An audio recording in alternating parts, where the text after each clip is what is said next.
Welcome to No Control RC. What do we have on the bench today? Well, we have an updated Axial SCX24 Jeep Wrangler. Now, this is version 3, and it has some significant upgrades over the originals. So, let's get this out of the box and see what we're actually working with.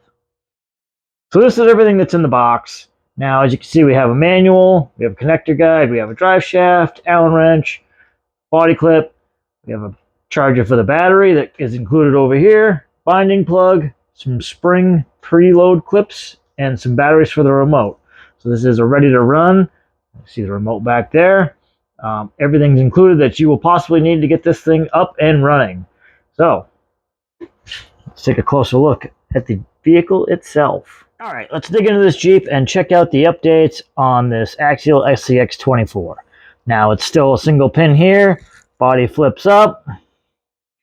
As we go in, we see one of the first major things. It now has Spectrum electronics in it, 2-in-1, 10 amp ESC and receiver. That's linked to the SLT2 controller. Not bad. Does come with a Spectrum LiPo battery. As you can see, it still has the C-channel frame rails.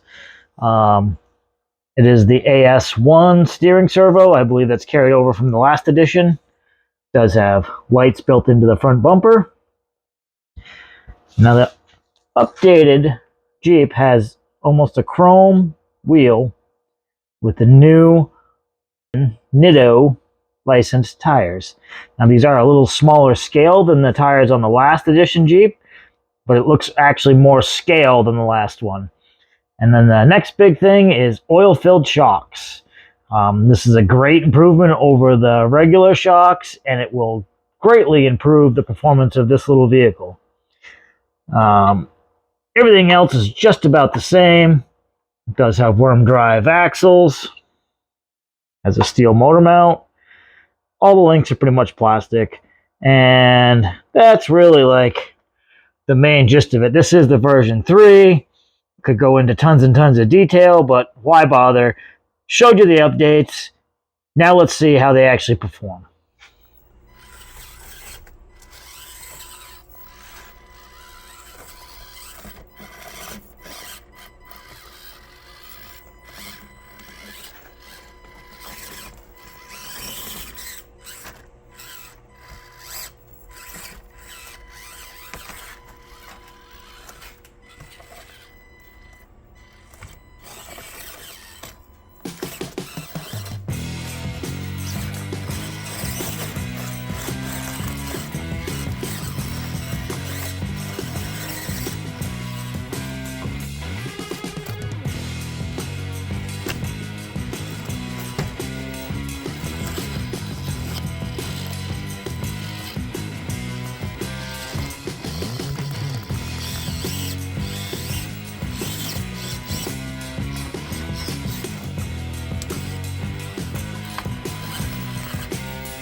All right, we ran the Axial XCX24.